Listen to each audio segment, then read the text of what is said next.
Hello everyone. I just want to let you guys know that this entire video was based off of a timeline that I compiled throughout my time at Entry Point. You can find that in the link in the description below. Thank you, and enjoy the video. So, Entry Point's finally finished, which means I'm allowed to fanboy over the entire series and compile everything I know into a single YouTube video. So, without further ado, let's just jump into it. Our story starts with the birth of Mason Wolfe, more commonly known as the Director. This is the oldest recorded date in Entry Point. He's born on December 27th, 1955, which officially makes him a boomer. Jackdaw is born 12 years later, and Eric Reed, otherwise known as Ren, is born 14 years after Jackdaw. None of these birthdays really matter, but it's really fun to point them out. Halcyon, the main criminal organization, was founded in Canada on July 4th, 1987, which happened to be the exact same year Purra got his name. They have a board of 6 directors: Mason Wolfe, Amanda Moss, Paul Nikitin, Vincent Zhao, Daisuke Matsuda, and Karina Levin, each of which helped found the organization. So at this point in the storyline, Halcyon is pretty much a baby organization and finally pulled off their first known operation in America, which was to assassinate a corporate executive. We don't really know the point of this mission because the Shadow really likes to make everything obscure, so we're just going to leave it at that. In 1989, Halcyon started doing operations overseas, which means that no one is safe from Halcyon's interests in operations. Jackdaw joined the CIA in 1991, securing a background in super-secret agent stuff. He left 3 years later after being recruited by Halcyon. What's important to know is how young Sparrow actually is in the timeline, because she's born on April 17th, 1995, which officially makes Sparrow a Zoomer. Moving on, Eric Reed, or more commonly known as Ren, is also developing his super-secret agent skills, but not through government agencies. He goes on bank heists with his crew, the Boston Four, gathering skills and knowledge useful for his operations later in life. Tragedy strikes. One of the directors and the former CIA, Amanda Moss, is killed in an automobile accident on August 15th, 2004. It's around this time that Ren, after getting caught by the FBI, and Rose joined Halcyon, with Falcon following soon after in 2006. Tragedy again. Another director, Paul Nikitin, is killed by a heart attack in 2005. What are the chances? Tragedy again? Another director, Vincent Zhao, is killed in a plane crash in 2007. Hang on a second, something's not right, and Matsuda and Levin are beginning to fit the pieces together, according to Mason. In the transcript Insurance, Mason orders Jackdaw to kill them, presumably to leave him in full control of Halcyon's operations and business. Jackdaw says okay, and then kills him in a drive-by on May 5th, the same day that the transcript was recorded. Now, Mason is the only director left, and officially titles himself the Director, much like Napoleon when he took the Roman crown from the Pope. But he doesn't feel safe quite yet. There's still someone who knows about the whole operation, and his name starts with a J and ends with a Jackdaw. The Director wants him gone, so he somehow convinces Jackdaw's operation team to eliminate him during an operation. I'm sure Ren wasn't very hard to convince. It's around this time that Jackdaw trusts Rose enough to tell her about what the Director has done to eliminate the other directors, and Rose joins his team. Jackdaw knows that the Director will try to eliminate him, so he fakes his own death, probably with the help of Rose, during the mission Ember Shroud. The point of the mission was to extract a large portion of money from Julian Monroe, another character we'll never know about, but more importantly, to eliminate Jackdaw. We don't know how Jackdaw was able to survive the attack, or whatever its plan was, but whatever it was, it worked, and he is assumed to be dead by Halcyon. Nothing really happens for the next few years, with an exception being that Ren gets promoted to lead operations coordinator for Halcyon in 2011, suggesting that Halcyon was still very active throughout this time. Now we enter the gameplay phase, where everything that happens here is inside of the time period that Entry Point's gameplay takes place. Most of this stuff you already know, so I'll skim over some basic details. The Black Dawn cutscene happens, where another normal Halcyon operation goes horribly wrong. While trying to escape with files on a military project titled Project Onyx, Jackdaw shows up out of nowhere and fires a thumper at the van, eliminating all the residing operatives except for Rose. I wonder why Rose wasn't killed. The FBI start their investigation on Halcyon, because apparently over the past 25 years no one knew they existed. Halcyon rebounds from Jackdaw's attack by labeling him as their primary target, PT-1, but can't do much other than that. They hire the freelancer, and will be referring the main character as the freelancer throughout this video, to sneak into a police station in Phoenix, Arizona to steal evidence of the Black Dawn mission from the police. Later that evening, Ren reacts to Jackdaw being alive, stating that it's impossible he's alive, adding to the movie suspense that no one expected from a Roblox game. Thank you, Sishato. Also, the freelancer is permanently hired by Halcyon. A few months later, the freelancer heads to Wargate, a military prison, where they were keeping Rose to free her from her captivity. Steel Cove is introduced as some form of military force, but isn't really explained that well. It's also possible that Rose developed connections with Steel Cove, as will be explained later in the story. 2 days later, the Rose cutscene happens, where Rose learns that Jackdaw is still alive and gives a very real reaction to learning about him being alive. She gets promoted, and over the course of the year, more and more operatives and intel go missing. It's around this time that Rose revives the Cicada program, a preliminary public hacker test resembling Cicada 3301. On December 11th, 2013, Sparrow went missing from the Air Force, and was probably recruited by Phoenix around this time.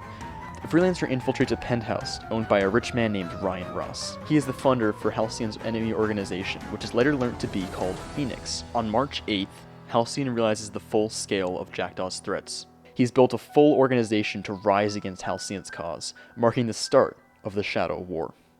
On June 21st, Jackdaw approaches the freelancer after he finishes a call with Rose. It's unknown if Rose intended for Jackdaw to meet them there, but we can only assume. Jackdaw reveals his organization's name, Phoenix, and tells the freelancer to relay the message to the director. He also tells the freelancer to watch out for his friends, and explains how he got a bullet for his service, referring to the events of Ember Shroud. A year later, the mission Deposit occurs, leading the freelancer to infiltrate a bank to steal a stash, probably being intel on the whereabouts of Phoenix's base. However, that's not the most important part of the mission.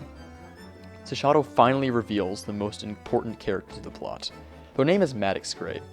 We finally understand the hard struggle of Maddox, as they constantly have to deal with the shocking truth that no firewall or protection software is enough to stop their computer from getting hacked. May you rest in peace, Maddox. Regardless, a cutscene critical happens a few days after Deposit, where the freelancer approaches Rose and mentions that Ren has a critical mission for them to do.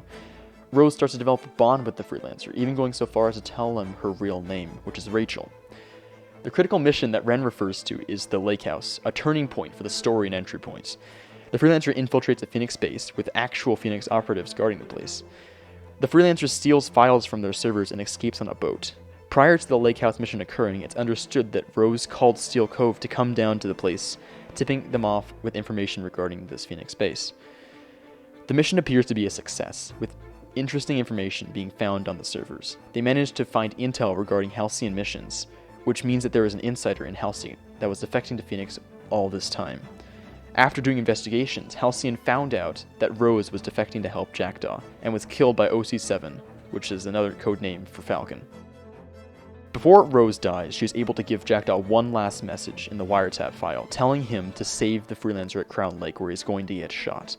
The same day, the cutscene dedication happens, which is where Ren reveals information to the freelancer, believing he's won, as most villains do. He shoots the freelancer 3 times, failing to land a killing shot. Jackdaw shoots him once and he falls over. I think it's special, guys. Jackdaw has just asserted dominance on Ren. Jackdaw saves the freelancer and brings them to a medical facility where he unintentionally creates the meme Grandpa Jackdaw by sitting in a chair. 2 months following the events of dedication, the freelancer goes on a mission for Phoenix. It's worth noting how Jackdaw acts to the freelancer throughout this mission.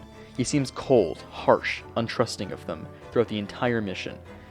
Maybe this was just a test mission to see if the freelancer is capable and trustworthy enough to be an addition to Phoenix's team. 4 days later, the cutscene Retribution occurs. Tragedy strikes, but this time it hits home. Jackdaw reveals to the freelancer and to the player that Rose was working for Phoenix all along, and that she was killed earlier that year. It's a solemn moment for everyone involved. Following this event, in 2016, Sparrow is attempted to be assassinated, but continues to survive during the events of The Scientist. On Christmas Eve of 2016, the mission The Scientist has the freelancer sneak into a Halcyon base and extract an important scientist, Rivera, who claims to have intel on Halcyon and is willing to help defect to Phoenix. The operation is a success, and Rivera joins Phoenix. Following that event, in 2017, the cutscene payoff occurs. Jackdaw talks about how the end is near and how he can't wait. This was also the first cutscene that was released that revealed that the freelancer was working with Phoenix due to the order that Sashato released the missions. On March 12th, the SCRS mission occurs, where the freelancer infiltrates a Canadian research bunker for intel on Halcyon's whereabouts. Later that year, the Jackdaw cutscene occurs, where the freelancer and Jackdaw are sitting together in a truck, reflecting on the past and the events to come. Jackdaw reveals that 12 operation teams are ready for a coordinated strike on Halcyon. Jackdaw also reveals on how none of this really matters and it's all done for revenge, how it's just going to be ashes in the end. He also reveals that Rose helped found Phoenix. Finally, on April 16th, 2017, the Black Dusk mission occurred. The freelancer infiltrated a Halcyon base and planted bombs throughout the facility. Depending on whether or not they chose to go loud, it is revealed that the Project Onyx files were files on creating a super soldier. While we don't know much about this guy, his backstory, how much power the Onyx project gives, whether Onyx just gave him enough power to lift a minigun or something like that, we don't know any of it. We do know this, however. He is ridiculously easy to kill with a few CHA shots. Finally, the coordinated strike occurs. Operatives on Halcyon's side believe it's the end of Halcyon, and they're probably right. It's around this time that the FBI managed to catch some mid-level operatives and compile a file on Halcyon. The freelancer is unable to escape the Halcyon base before the bombs go off, which immediately destroys any hope for a sequel for Entry Point, or at least one involving the freelancer. On October 18th, 2017, the final director fell to the ground dead. Jackdaw shot the director, marking the end of Entry Point's story. Government agencies around the globe worked together to bring an end to Halcyon's assets and accounts. And finally, on May 9th, 2020, the same day as the release of the Black Dusk mission, the FBI claimed Halcyon as a defunct organization and closed its case. Was it worth it? Did we make a difference? Quite a few people were unhappy with the epilogue cutscene once it was released, but I beg you to open your eyes. Perhaps Entry Point was trying to teach us a valuable lesson. Pursuing revenge doesn't bring satisfaction. It only brings ashes.